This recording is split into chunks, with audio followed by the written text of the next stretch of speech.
Hi, it's Comfort Agara recording live from Black Tech LA Weekend with TNE Magazine.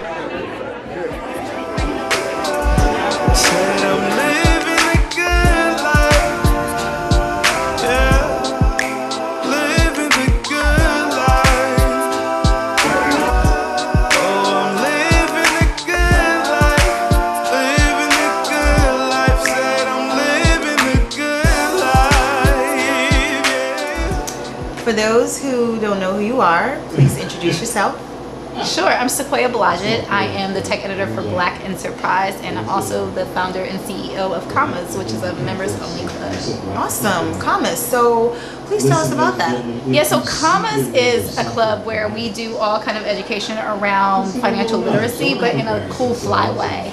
So if you think, we just had an event called Live Your Legacy, which was in partnership with Gary Vaynerchuk, and all of the conversation was about how do you, like, what legacy do you want to live or leave, how do you plant that legacy while you're here, and how do you live it as, like, now versus, like, after the fact, right? So.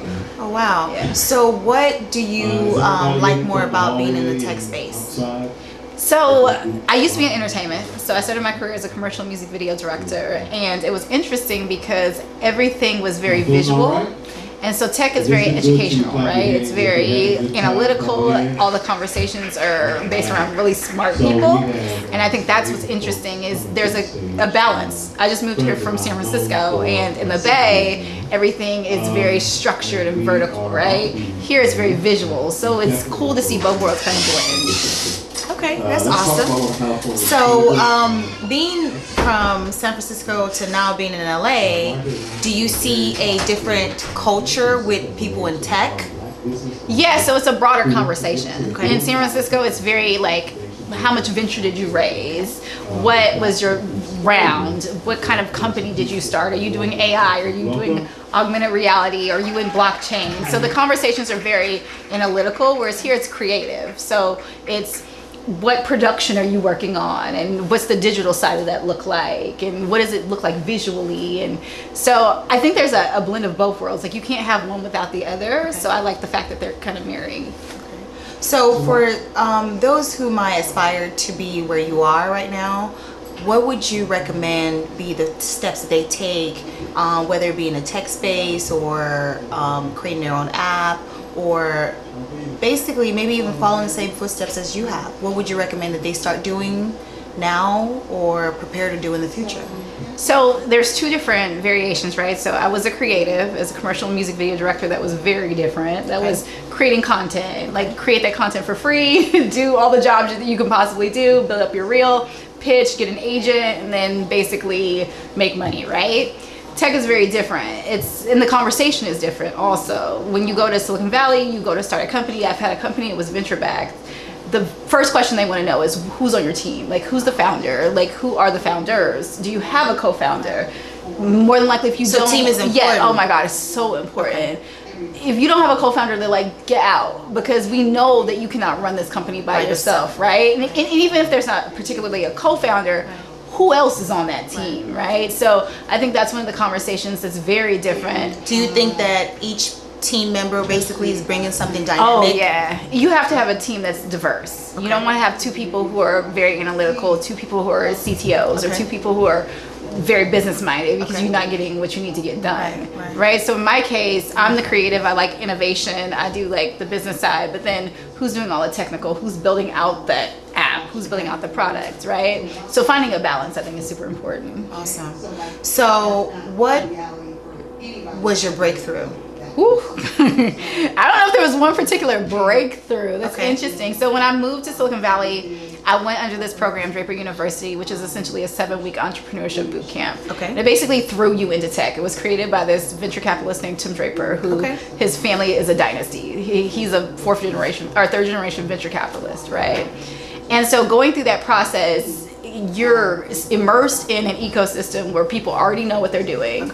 People have raised funds, they know how to build companies, they know how to exit companies, they know strategy. And so I was thrown into that and very like green. Oh God, I was so green when I started. I had no idea. Like scale, you're talking about, you mean the thing that's like in the bathroom that you stand on? Like what is the scale? What is that? Right. So it was just really interesting to go through the process of being that green and learning so fast to the point of like actually raising a venture and like starting a company and being a CEO of like a Delaware C Corp, which who knew? Have right? you been? Do you find being a CEO more fun? Oh God, no.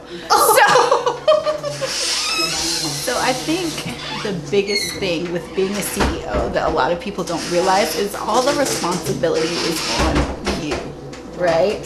At the end of the day, the success of your team, if the company fails, if the company succeeds, it's on you. Obviously, you have your team as your support system, but you got to make sure that they get paid. You got to make sure that the payroll is going. You got to make sure that the company's generating revenue. There's so many things. Like if you're not ready, which in the case where I started, I just wasn't ready to be a CEO, and I was. But you were thrown into it, right? But I was also very clear that I wasn't ready to be a CEO. So it was very. For me, it was hard to kind of step back and be like, this is just not like where I need to be right now. I actually need to go learn, and then come back and reevaluate. So do you think that the fact that you were thrown into it gave you that experience to realize maybe this is not what I'm ready for, and I'm going to revisit it? Yes, because I think a lot of people wait for the perfect time. There's no perfect time, right? So you. And I think that's what it is. People get afraid. They say, okay, I'm going to do it when I have A, B, C, D.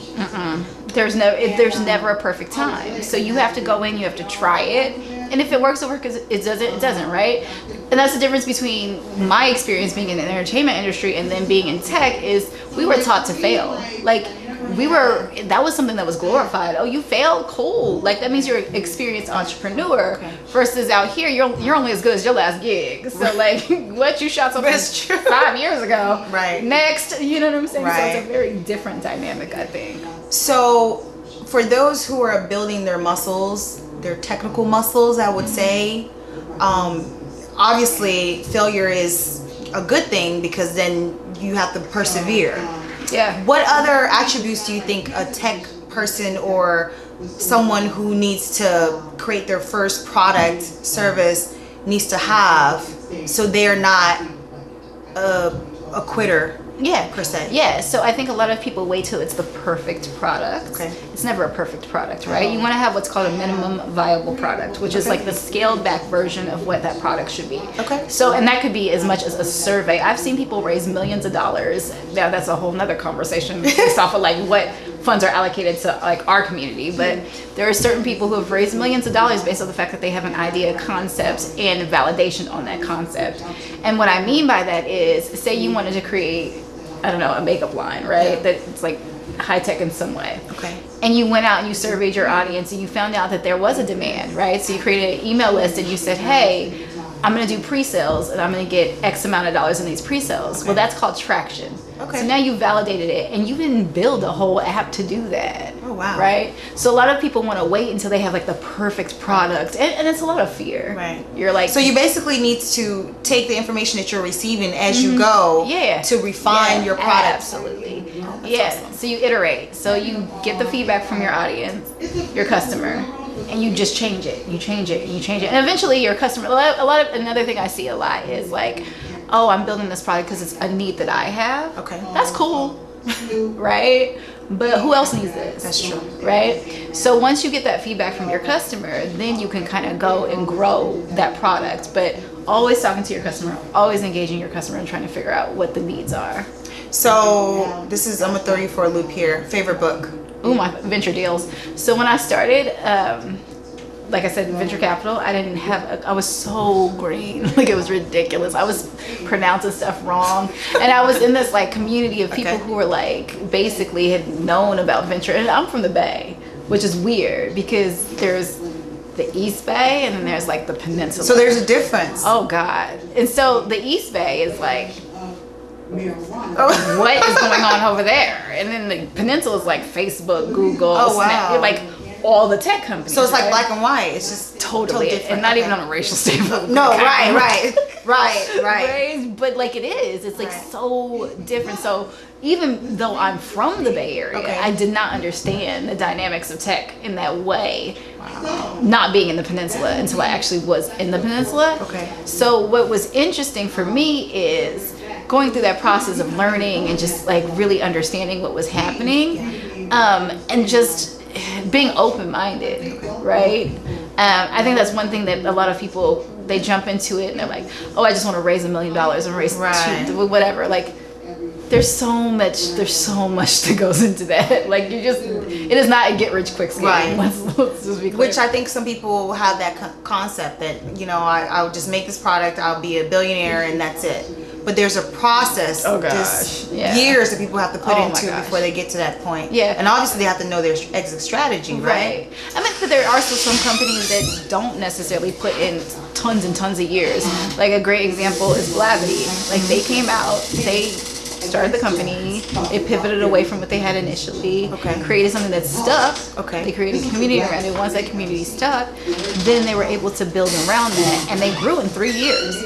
Like they raised quite a bit of capital. So it could be Yeah. quick, it could be a long process. Yeah.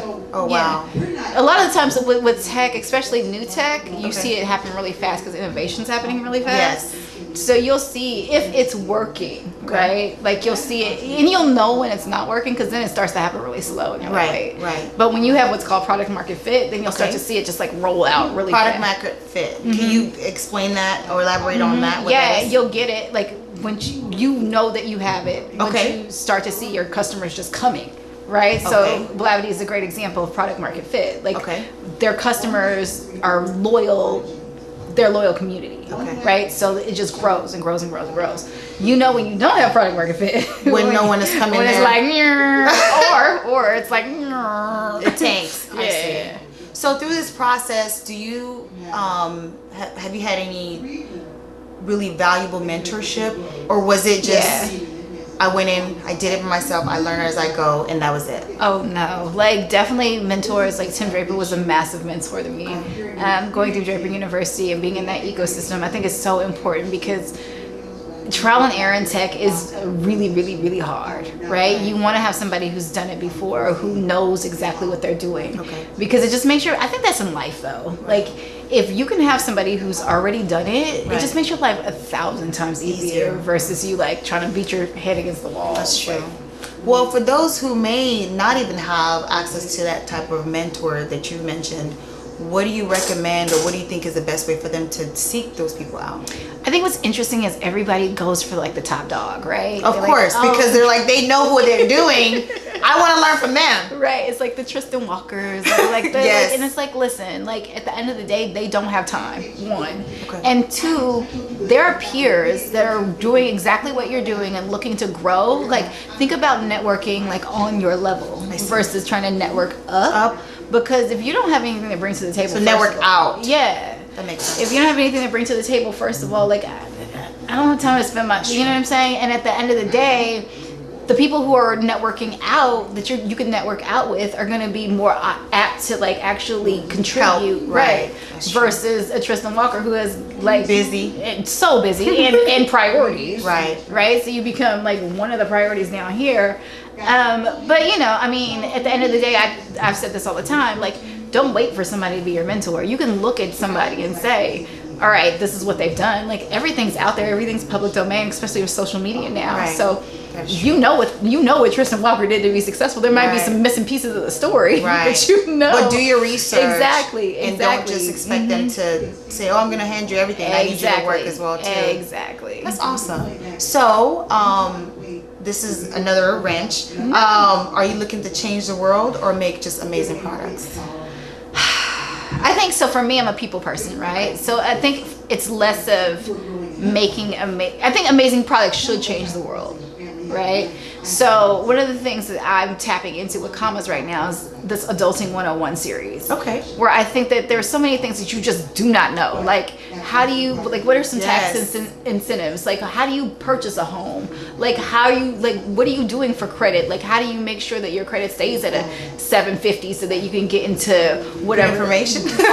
Listen here. I'm like, because I'm just like, why did school like? Because nobody teaches you how to be an adult the same way moms and It's That's so true. frustrating to me. So you're learning life backwards. Right, it's so frustrating. So we started this Adulting 101 series in our first course, and it is credit. Because I think credit just, Yes. people are like, oh, I don't need credit. Yes, you do. If you tried to move through this world without credit, It's not gonna work. no. So, yeah. Wow. Well, how can we find your series? Yeah. How can we subscribe? What do we need Yeah. to do to find out more about this Adult 101? Because that's pretty interesting. And I think a lot of people, they're looking for that. They're looking for, I mean, because you see now people Google all the time, how can I do this? What do I need to do with this? Yep. I think your series would definitely Yeah. help answer a lot of those Yeah, questions. so it's commastheseries.com. That's where commastheseries.com. Yeah. Thank you so much for Yeah. joining us today. Hi. So, for those who don't know who you are, please introduce yourself. My name is Darian Harvin. I am a podcast host and news curator. I'm host of the podcast. Am I Allowed to Like Anything? I talk to up and coming thought leaders about their work, their lives, how they maintain their optimism in this world, and what they're currently actually loving in culture. And I'm also founder of the platform Bleak, which sends push notifications to people about Black entertainment news, specifically that's at the intersection of politics and pop culture. So it's a mouthful, but that's what it is. Wow, that is a lot. What got you started into the tech space, into the podcasting? Well, actually it started with my podcast, it started honestly just with a conversation I was having with a friend. Okay. I went to Emerson College for broadcast journalism, and so I had taken classes that had allowed me to learn about audio software, editing, how to record sound. And so years later, I didn't honestly think that I would be using like the radio education. Oh, wow. But I was able to use it to start a podcast. I honestly just started my podcast recording it off of the sound in my computer, editing from a free software.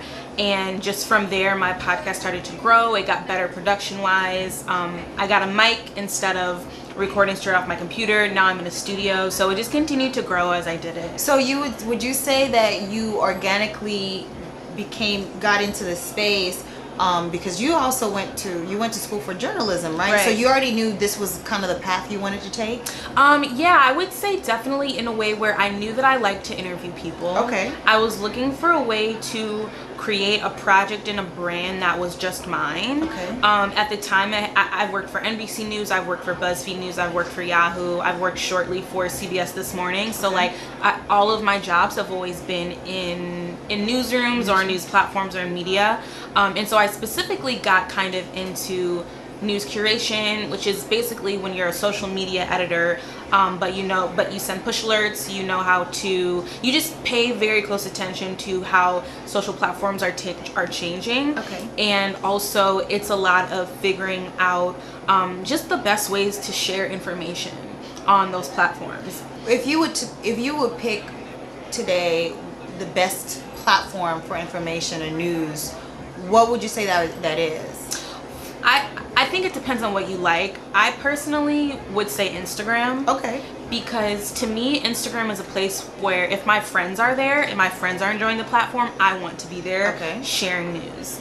I think that the swipe up tool that you have if you have 10K followers or more, or if you're verified, is really powerful. Okay. And I just think that the tap style of storytelling is essentially like a new form of storytelling that I am trying to master. I think that swipe throughs and just how you can communicate on that platform with visuals and with captions, I really enjoy it. I think it's fun, and I think it's a great way to get information to people. So do you think that when you were at Emerson College, there was a huge community in your field that you could collaborate with, or it was just something that you eventually sought out the answers to learn from experts? I felt like it was a little bit of both. Emerson was really awesome for me because it to me it felt like a trade school in the way where I had all of the tools and the resources there to go out on the street and to go cover a story. So like cameras, yeah, like even with my within my classes, I had to put together news shows. Oh. You know what I mean? So it was practice, clearly. It was like a lot of practice and very hands-on, and I'm a very hands-on person, so it was perfect for me.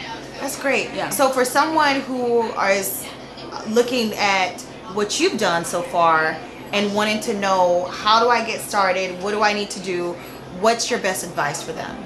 I would say if you're currently in high school, go on YouTube and start to literally search questions that you may have. How to work a camera, how to work audio equipment. Literally just Google anything that you're slightly interested in and see if there are people out there who can teach you how to do it on YouTube. And if you are in college, or maybe let's say you're looking at colleges, Okay. I would say to really try to base your major off of something that you just like genuinely enjoy doing. As Do you think a lot of opposed people to- do things that they think makes more money versus what they're passionate about? Yeah, which I think makes sense. Like, I understand why people do it, and I also think that especially for people of color, and for, I think also like first generation kids across the world, I think that sometimes it feels like, from my friends, that there are, you know, certain kinds of jobs that their parents want them to be able to support themselves and hopefully their families in the future. And I think that makes total sense. But I also feel like if you can push yourself to dig deep into your interests, Okay. you can find like a way to make money off of that. But it may take it may take a lot of commitment.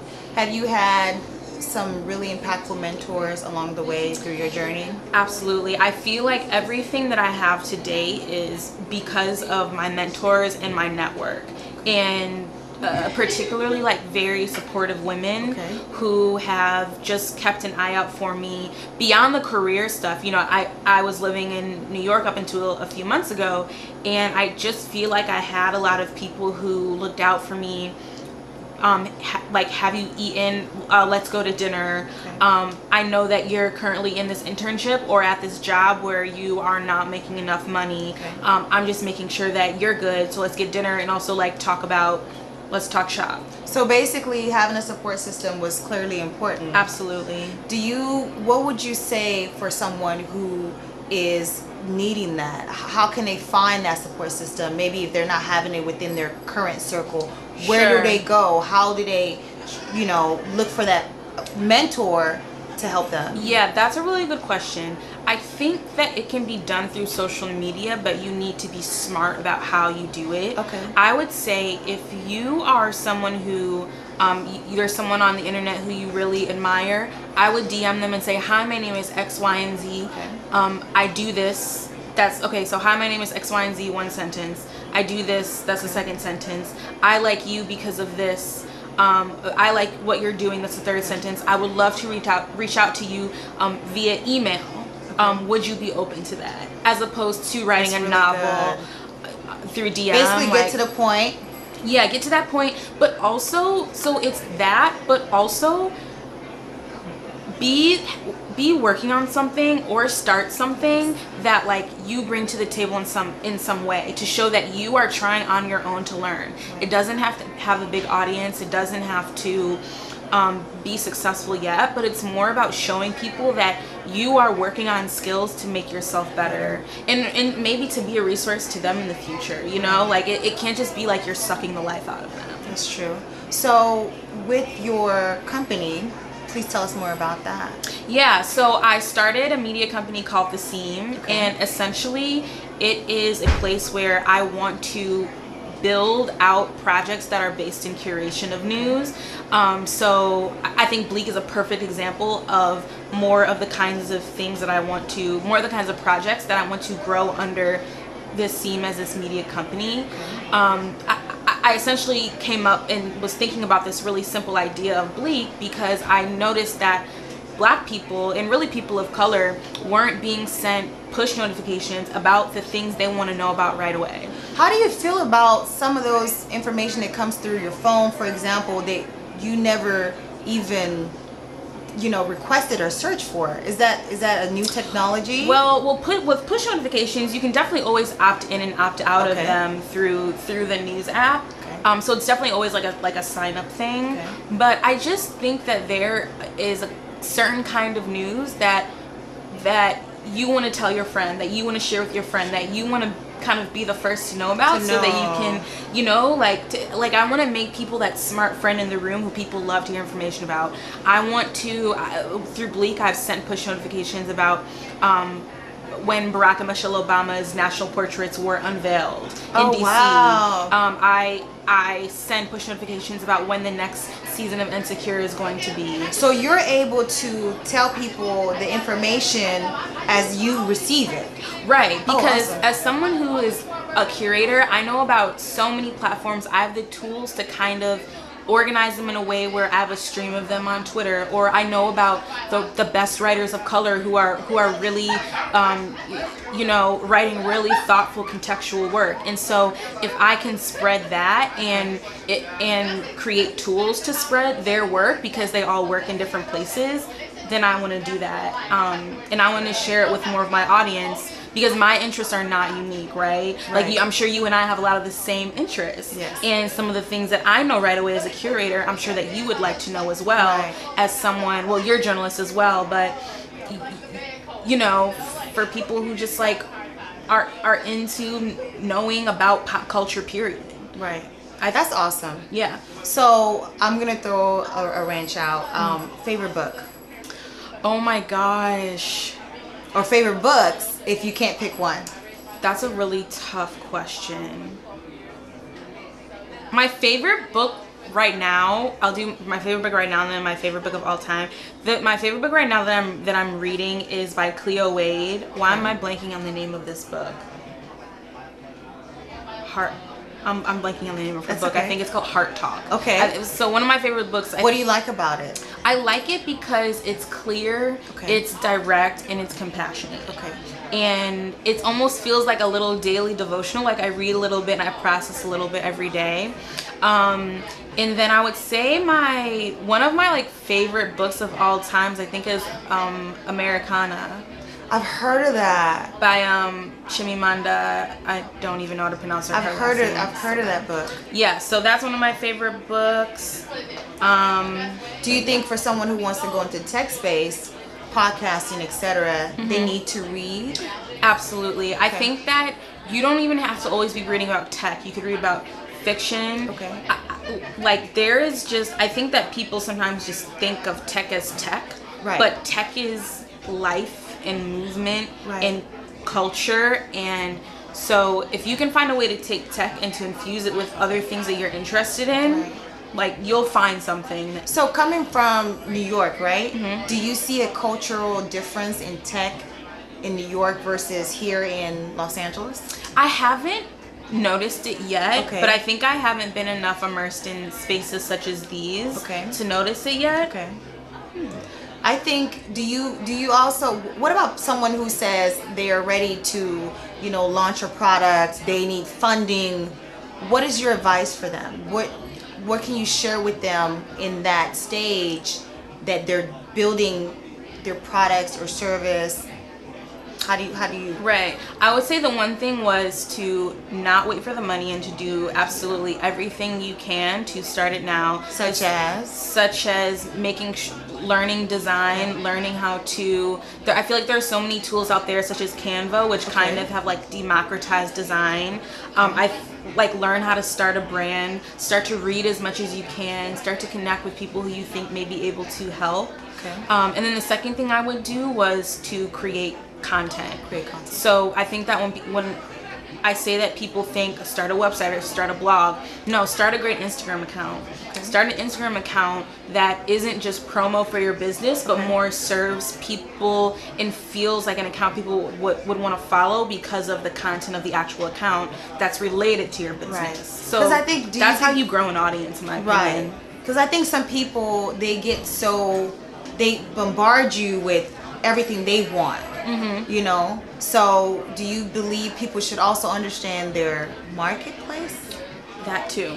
And also not being afraid to go deep. And what I mean by that is to have a niche. I think that when people hear niche, they think small. But no, it's about finding your tribe and about it's about finding your tribe and finding the community of people who are into your product. And when you can tap into that, then that's when the possibilities become limitless. Awesome. So what can we expect from you next with your podcast? What do you have that we can look out for to be a part of?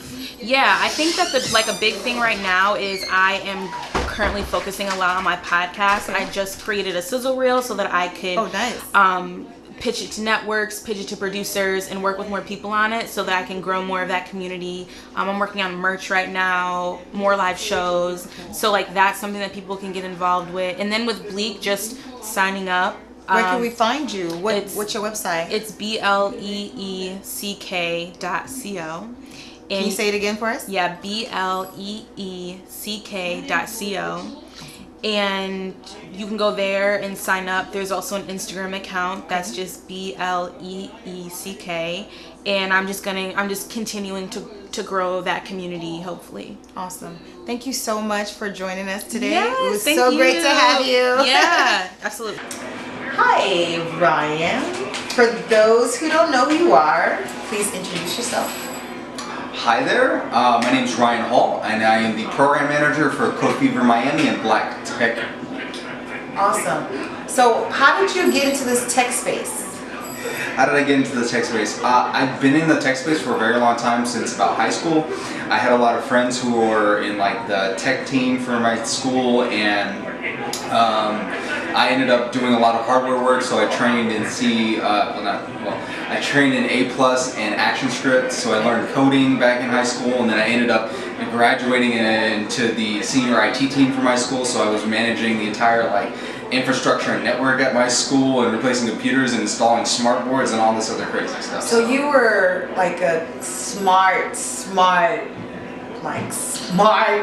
student, clearly, because you basically took over what they might have hired professors for. I was just around people who were smarter than me. That's what the thing. Wow. Yeah. You mentioned A+. Is that a certification? Yeah. It's a certification for computer repair and stuff like that. So it's a hardware certification, and if anybody's looking to get into. Okay, so you were telling us about A+. Yeah, so A+ certification is a great certification for computer repair. It's awesome if you want to start getting into understanding hardware and just have a way of making money when you're doing stuff and learning in school. So what made you so passionate about this Code Fever project that is amazing right now? I mean, how did you say this is what I want to do, this is what I want to be a part of? Did you reach out to did you have resources that allowed you to be in that space and was part of the incubation phase? How did you even get into this amazing opportunity that you're now providing to a lot of people? So the way I got involved with Code Fever and this whole organization was originally I'd seen Felicia Hatcher, who's one of the co-founders. I saw her talk at TEDx MIA, which is an amazing tech conference. Well, it's an organization. If you haven't checked it out, TED.com. Absolutely amazing talks. Felicia, she blew my mind. She was talking about entrepreneurship. At the time, she owned her own gourmet popsicle company, Feverish Pops. Yeah. She ended up, over time, I was working with them, helping them out with stuff with their, Feverish Pop company. I went off to college and stuff like that at the University of Miami. And then around the time when she started up Code Fever Miami, she was looking for somebody to come on as a media coordinator for one of the camps that they were doing. And I went to this camp that they were doing in Miami at this place that's right next door to the Lab Miami, which is one of the first big co-working spaces down in Miami. They're the forerunners of that. And going down there for that camp, they partnered with Nifty down in Miami, and they were working with these teen kids who had their own businesses. Not ideas. They had functioning businesses. Kids. Well, I wouldn't say to young make kids, people. They were 16, 17, 18. Wow. So these were juniors and seniors in high school, and just listening to them talk. One girl was making gourmet chocolate creations and selling them online. Another boy was making custom computers for people, and then there was this one girl who was making custom lowrider bikes in her family shop for people and like selling them, and it was absolutely amazing. The one kid who blew me away more than anybody else was this one girl. She was doing hair, nails, and makeup for girls for like their quinces and prom and all this stuff, and she had 3 employees. Really? Yes. At 16, 17? Yes. And I was just like, what was I doing when I was that age in high school? Like, so seeing what was possible for kids when they're given the right resources and the right mentorship, that really motivated me to like be a part of this organization, because they were teaching coding and entrepreneurship to students. So I wanted to be a part of that, and I ended up becoming went from the media coordinator. I learned what they were teaching in the curriculum. I ended up becoming one of the teaching assistants, and then I ended up becoming a programming instructor, then the lead programming instructor. Now I am the program manager, and I oversee the programs that we do now. Wow, that's awesome. That's totally awesome. So clearly there was a why. There was something that struck that made you say, I want to be a part of this. Now that you've graduated, you went from just kind of, you know, being the media coordinator. Now you're overseeing the entire project.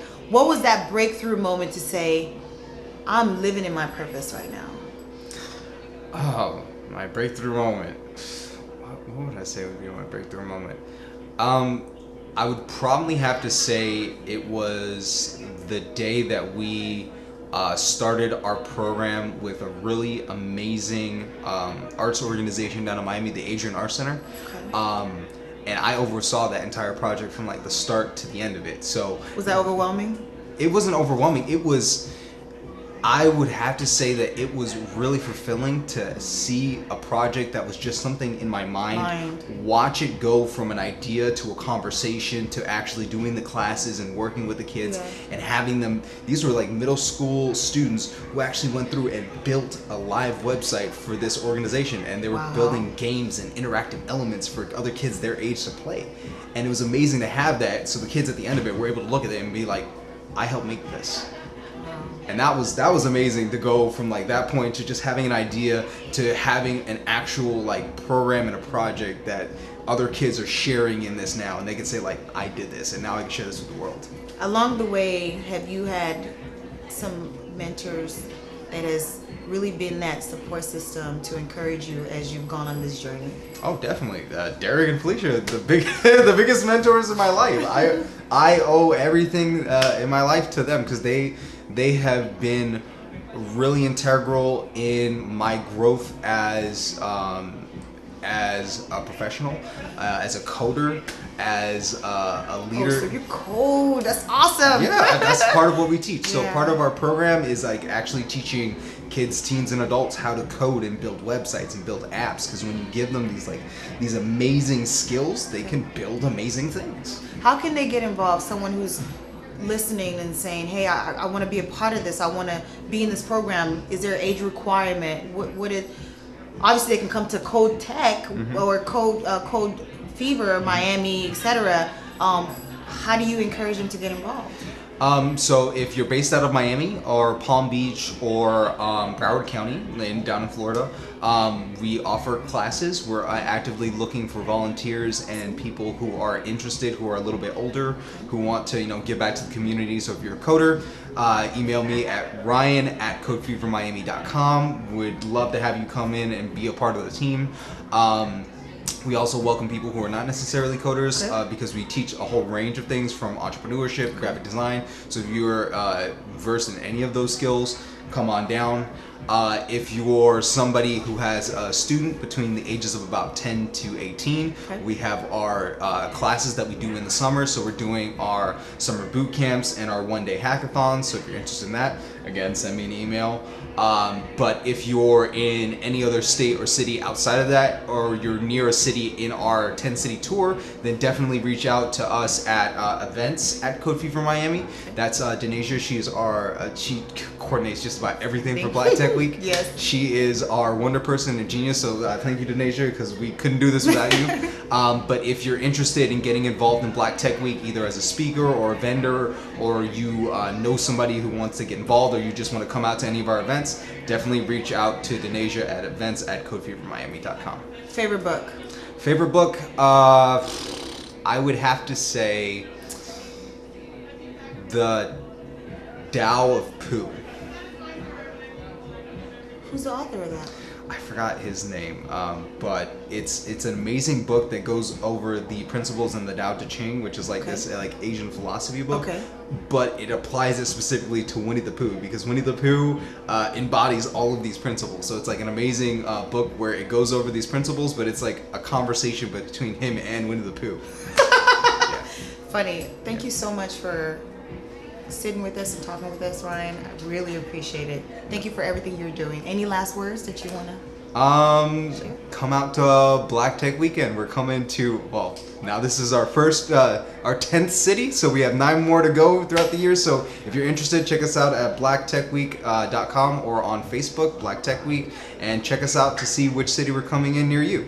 Awesome. Thank you, Ryan. Thank you very much for having me. Appreciate it. Yes. That was good.